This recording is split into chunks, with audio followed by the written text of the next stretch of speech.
Hello there. Almost Happy New Year, and thank you for inviting me into your eardrums. This is episode number 543 of Smart Podcast Trashy Books. I'm Sarah Wendell, and today I'm being joined by Martin from Norway. He's going to talk about his wins and wishes for the year and the books that made his year better and why. Then Cara joins us to share what author got her out of a massive reading slump. So settle in for a nice little holiday visit. I hope this lifts your spirits. Hello and thank you to the Patreon community. If you would like to join the Patreon community, you get to be part of episodes like this one. Yay! And there's bonus episodes, a wonderful Discord, and lots of fun stuff coming in 2023. If that sounds interesting and you would like to support the show, have a look at patreon.com/smartpitches. This episode is brought to you in part by Colorado Country by Diana Palmer. Heads up for anyone who needs some novellas to get you through the holidays. Colorado Country offers 2 of Palmer's novellas that were previously only in anthologies with other writers. In The Snowman and Mistletoe Cowboy, Palmer evokes the majesty of Colorado and introduces you to some memorable characters. Meadow Dawson is struggling to manage the enormous ranch she just inherited, and she and her dog do not start off on the best footing with the person who is most able to help her, her neighbor, Doll Blake. And Katie, a widowed schoolteacher, is starting over with her young daughter on her grandmother's ranch when a runaway palomino brings a reclusive horse wrangler to her doorstep. These 2 stories are filled with the joys of love during Christmas time, perfect for your vacation reading over the holidays. Colorado Country by Diana Palmer is available wherever books are sold. Find out more at kensingtonbooks.com. And now we're going to head right into the episode. We're going to travel to Norway first, on with the podcast with me and Martin and Cara. Hello, I'm Martin, and I am in another part of the world, in Scandinavia, more precisely Norway, more precisely Oslo, where I've grown up and spent my entire life. I know that it is getting close to the middle of December. How many hours of daylight do you have right now?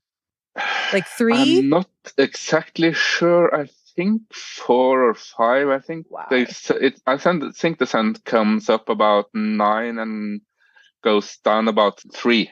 So wow. About 6 hours. That is. Wow. But it's not a lot, and it's not really enough. Because my brain tends to go into hibernation. Yes. So even though my mood is up, so I can't really call it an affective disorder, I'm still cognitively impaired, both now and around midsummer, which has not enough dark time to satisfy my brain. So your brain is either go, go, go, go, go, or I would really like to sleep. Yeah, more or less. I mentioned in the Discord that I watch a YouTuber who lives in Svalbard in Longyearbyen, and they have no daylight. And I'm I would just sleep all the time. I would do nothing. I would be an A+ champion napper. That's all I would be able to do. Yeah, we have midnight sun in the mainland of Norway too. Svalbard is actually part of Norway. Yes, I knew. I learned that. I think it's really cool. Yeah, but we have midnight sun in mainland Norway as well. Or midnight sun and all-time night dark. I don't know what it's called. Dark time, mørketid. We say in Norway. Dark time. I think it's polar night is what the YouTuber calls it. So I think that's the term in England or in English, polar night. Yeah, I've seen the midnight sun, the other side of the coin. I was that far north for a couple of times some years ago. So what are your holiday wishes for everyone? I've been thinking about that because I know that the holidays are very different for different people, and they can be very hard for some people because all the things that are hard in life gets even harder when everyone else seems to be happy and together. Yes. And they can be very nice for other people and the high point of their season. So I have a holiday wish for both of them, and that is, I hope your holiday season will exceed your expectations. whatever those expectations are and whatever those holidays are. That's really lovely. And you're right. It can be really hard to be unhappy or feel sad in a season where everyone is like, no, but you must feel happy now. Yeah, that's one thing. And the other thing is the family thing. Like, I have a good relations with my family. I know that not everyone has that. Not everyone that's has that. also tuned up a lot in family season. Yes, that's very true. So what was a book that made you very happy this year? Like everyone else, I have a lot of them. That's fine. I am ready for more than one book, so bring them. Yeah. So the one that's actually published this year is Nona the Ninth, which I suspect I may not be the only one to mention as a book of the year. It's the third book in the Gideon the Ninth series. Yep. And it is definitely the happiest of those books. Although the darkness is still there, they have a main character who is so much brightness and sunshine that it puts a whole new perspective on the entire series. That's brilliant. And also fills out the very much needed space from all the darkness and all the childhood neglect and all the happiness and connection that some other possessors of the body Nona is currently possessing have been denied. Have you read it? I have not read it. I'm not sure I am ready for the whole, like, because there's so much sadness and yeah, darkness in the series. Yeah. I'm not entirely sure. I started to listen to the first one, and I thought the audiobook narrator was amazing. Before you read Nona, did you go back and reread Gideon and Harrow? I reread Harrow. I'd read Gideon a couple of times already, but I reread Harrow just before. Yeah. And that's really dark. And it's very dark, heavy and sad. Yeah. And Nona is also has all the darkness, but still it's viewed through a very bright and kind and loving lens, which I think that the other characters really need and deserve. Yes, I completely agree. Knowing a little bit about the world and the story without having read it, I also think it was such an interesting choice for the author to immediately follow the darkness and the heaviness of Harrow with, and here is sunshine in a body. Yeah, even though it's a body that's experiencing the end of the world and its own looming doom. Yeah, yeah. Well, mortality is like that. Yeah. So what was go ahead, tell me your next books. Yeah, next books, an almost happy without exception. I'm looking for the English word here because English isn't my first language, though it's a very close second. So You Have a Match by Emma Lord from last year, 2021. The book she wrote after Tweet Cute. Yeah. You Have a Match is a bit of the same. It's teenagers having their teenage issues crossed with their parents having their adult issues and family secrets blowing up and turning everything around. So the start of the story is that the protagonist has a friend group with one guy and one other girl who has grown up together, and she's now beginning to have feelings for the guy, but due to miscommunication, the time when she tried to announced those feelings, everything went very weird and has been very weird since. Because of a dare and bet or something in this friend group, she submits her genetic sample to a genetic matching service. Yep. And a few days later, gets a message from her previously unknown half-sister. Oh, family drama, family secrets. Yes, it made me happy because, for one thing, it's a very lightly written book, and the secret is heavy, and there's a lot of pain buried there, but they also get to work through that pain. Yeah.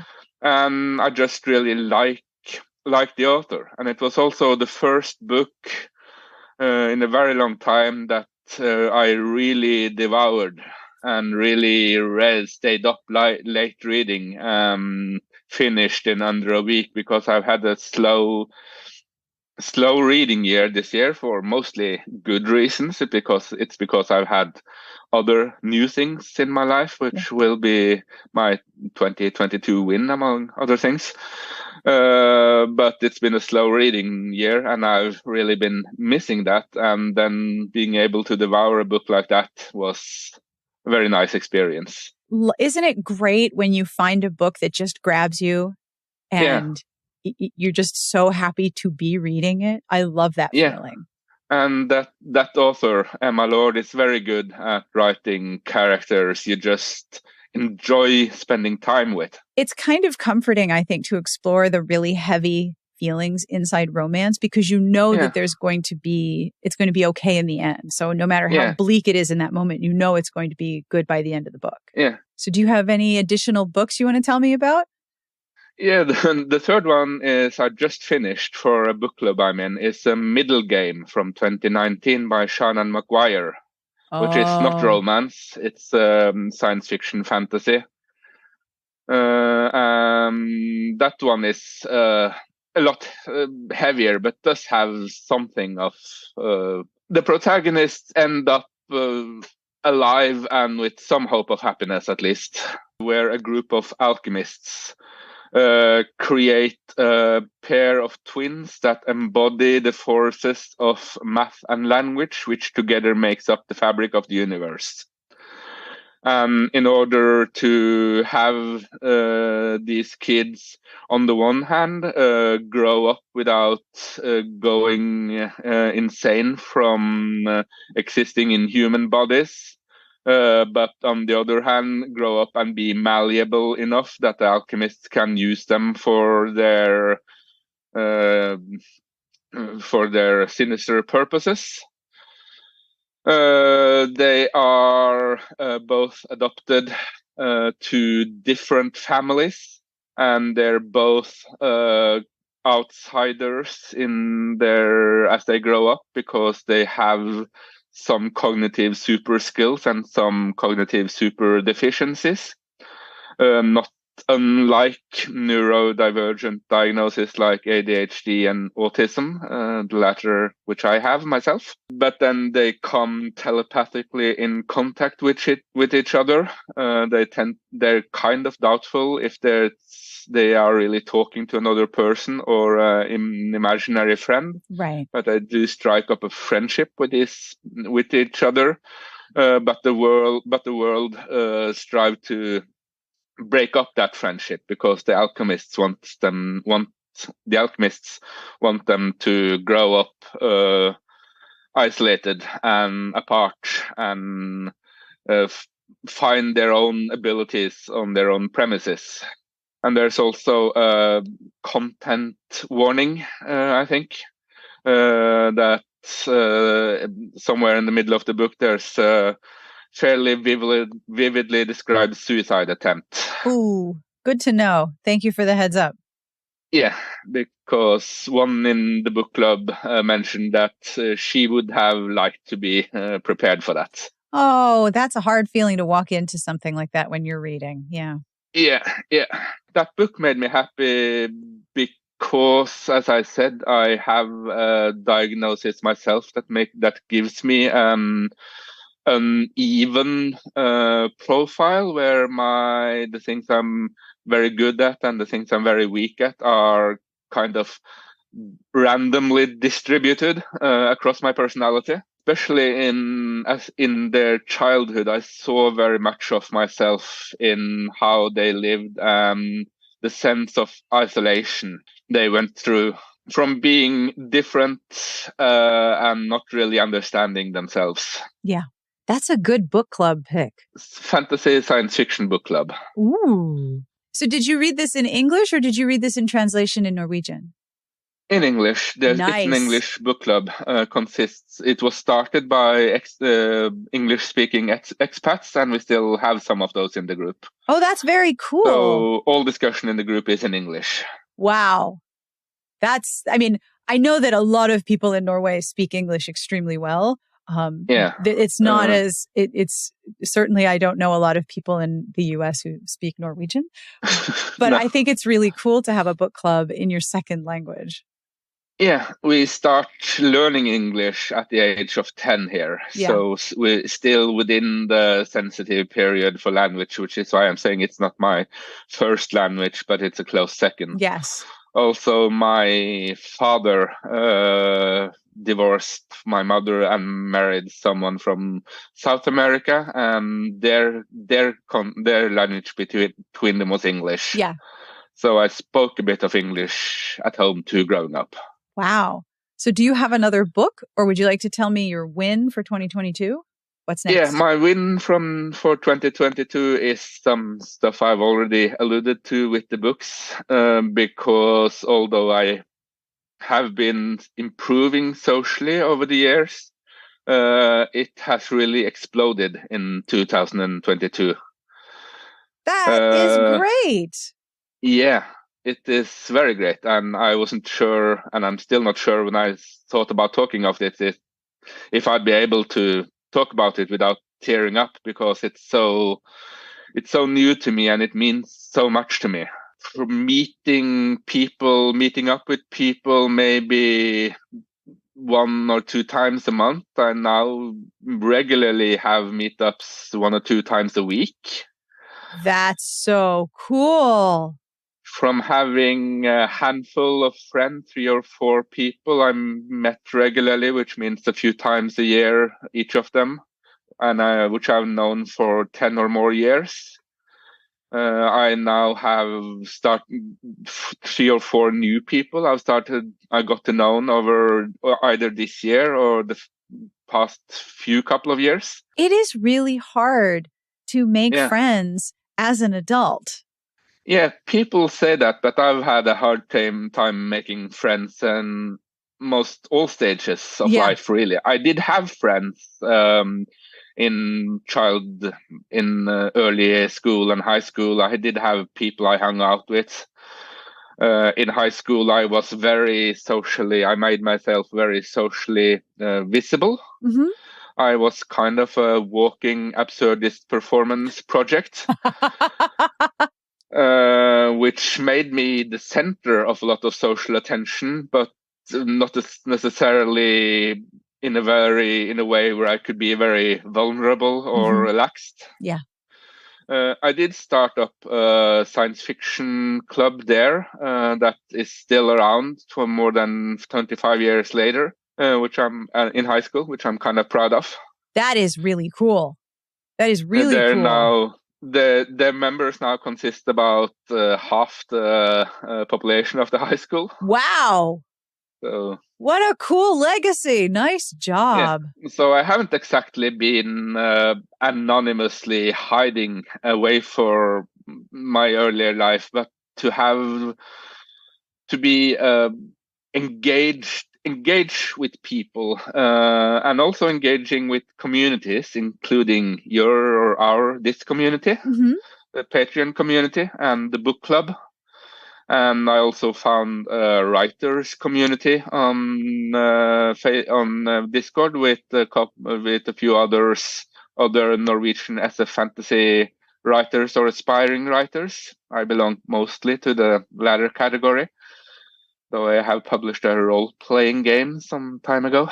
That's amazing. Congratulations. Thanks. That's a big win. Yeah, it's a very big win. As my skill set is somewhat lopsided, that means that some of the skills that go into establishing and maintaining relationships are not my strong suits. Yeah.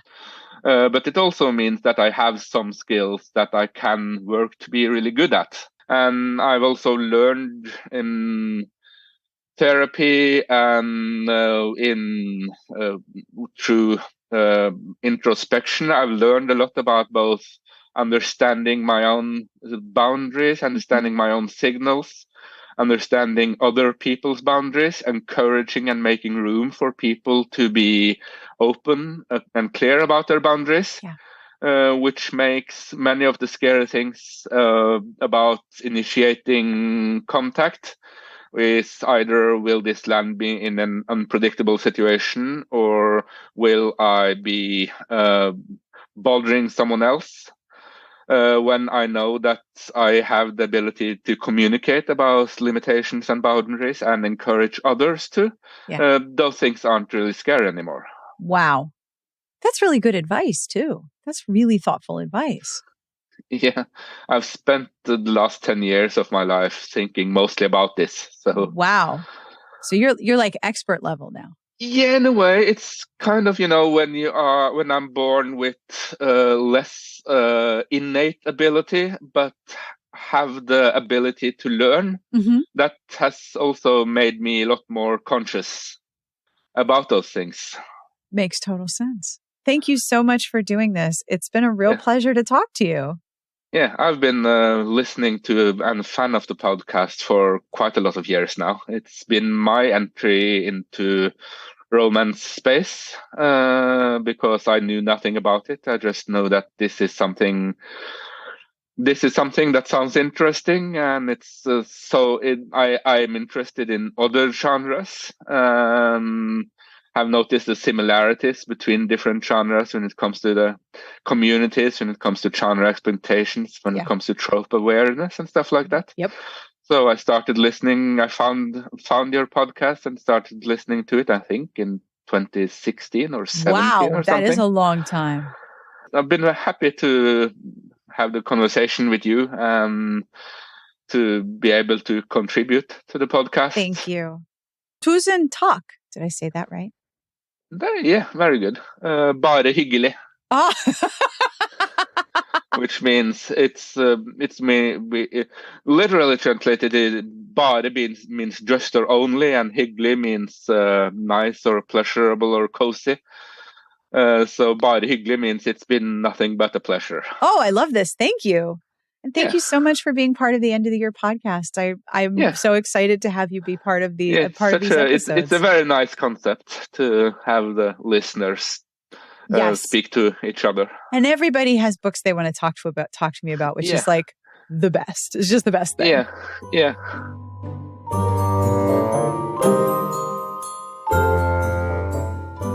All right. My name is Cara. I am a cataloging librarian for a small public library in North Carolina. I am basically your knitting cat lady librarian stereotype, except I also do aerial silks and circus things for funsies. Ooh, very cool. How long have you been into aerial silks? That's so cool. 4.5 years-ish. It was definitely a kind of, I'm finishing up grad school and I have time for hobbies. Maybe. Can I have hobbies? And I had a friend who was performing in her student showcase. Most of us have a gateway friend who dragged us to a showcase. Yeah. And here we are 4.5 years later. That's so awesome. It looks like a lot of fun. And yes, hell yes, hobbies. Yes, absolutely. So what are your holiday wishes for everyone? Okay, so this is an oddly specific wish, but my wish for all of us is that we all have living spaces and workspaces that work for us in our brains. One of the adventures of this year has been trying to let go of kind of the shitty internalized, why can't you just whatever, that like, especially those of us who are some flavor of neurodivergent probably have internalized a lot of. And so just trying to rework what I have control over in my bookshelves, my craft storage, my workroom at the library where I work, to just set myself up to be less stressed in those spaces. And so I hope that we all can make spaces that work for us and whatever our brains need, and that we can all tell, why can't you just to go fuck itself? Yes, I completely agree. Being in a space that works with your brain and coming up with just ways of managing your work that work with your brain and don't add to your anxiety is so important. Yes, it's a work in progress, but it's getting better. That's wonderful. And I know exactly what you mean about why can't you just? Like, well, everyone else can do this. Why can't you do this? All right. Well, you know what? Numbers, never going to be my thing. Just not going to be my thing. That's okay. Yep. And accepting how you can use your space to be yourself is a grade A, top, excellent holiday wish. I love that. So what book or books rocked your brain this year? And it can be more than one because pretty much everyone has brought more than one. So if you couldn't narrow it down, that's fine. I know as a librarian, that's an occupational hazard. It's true. And I've heard plenty of other listeners who have called in. I'm like, great, we've already taken care of. No one expects us to actually have one. So I have a book and then an author that I'm going to squeal about a little bit. I'll start with the author. I'm a little late to the bus, but I discovered KJ Charles this year. What an awesome discovery. Yes. And KJ Charles has dragged me out of so many reading slumps this year. I was looking at my Storygraph stats earlier today, and by a mile and a half, my most read author of the year. That's so great. It's Charles. It has been a weird reading year. It has been a very reading slumpy year. I look at my reading stats and it's a roller coaster. Yep, we're doing great. We're reading books. Nope, something just happened. Okay, we're not going to read for a month. Great. Okay, we're reading books and there's a cliff. And almost every time, the Will Darling series pulled me out of 3 different reading slumps. I started the Spectred Isle series. I finished the Magpie Lord last night. KJ Charles has just been dragging my butt out of reading slump after reading slump. And I'm very grateful to the couple of different library coworkers who have shoved her at me at different times. Been like, I think you would like this. So yes, just in general, if you have not yet discovered KJ Charles, it is never too late. Do you have a recommendation of where best to start with her books? I did start with the Will Darling series, and I feel like that was a good introduction. I would be careful about the only thing that I would maybe be wary of starting with, the Magpie Lord was darker than many of the others. There is in all of them various quantities of darker content, whether that's violence and murder and blood and people being horrible. And there's always some of that. These are not light and fluffy by any stretch. The Magpie Lord was darker and harder to, I was surprised that it started where it did, with a very much on the page suicide attempt. That was a darker one. I would be wary if you're going in, if that's your first one. Mm-hmm. I loved starting with the Will Darling series. It was a 3-book series. It, at least when I read it, was on Hoopla. So if your library has Hoopla, it is still in Hoopla. Yep. A good intro to kind of for me at least, of the kind of a flavor of we're doing action and adventure and some crime elements and also lots of boning. And also, whether it's a single book or a multi-book series, we're going to be following some characters as their relationship grows and develops over multiple books and not necessarily a one and done. KJ Charles's world building is also really fascinating, really good. Yes. And if you add magic to a specific time period, it's going to affect so many things. And you can tell how much thought has gone into that influence. Yes. And as you work, and in the books that are series too, each one, you get to see a little bit more of the world or a little bit different aspect of the world and how the magic works in that. Absolutely. It has dragged me out of my reading slumps over and over and over and over. That's fantastic. And it's good to know who your sort of in case of emergency break glass authors are. Yes. Find the next one. Kind of related, while we're on the topic of books with really interesting magic systems kind of integrated, the other book that rocked my world, and it has won 1.5 bajillion awards in the last year or so, A Master of Djinn by P. Djeli Clark. It came out in 2021. It takes place in a 1912 kind of steampunk version of Cairo, where 40 years prior, a mystic named Al-Jahiz opened the veil between the magical world and the mortal world and then disappeared. And so there's this really rich, interesting historical fantasy world where humans and jinn and other magical beings are all living together and interacting in just this very richly realized world that's also addressing things, addressing topics of gender and class and race in really interesting ways. And so it is primarily a mystery. We open with a very dramatic murder of a brotherhood of rich Englishmen, many of whom kind of did have it coming, but, by someone who claims to be this mystic returned, who no one has seen in 40 years. And so our main character, Fatma, is an investigator for kind of the ministry. I'm going to beef the name of the organization, but it's the ministry that investigates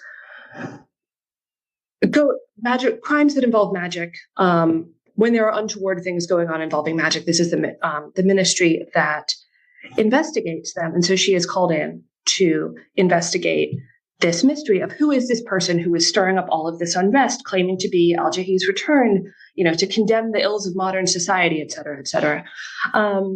We have this mystery unfolding in this very richly realized world. We also have a sapphic romance subplot with a character who has shown up in this world.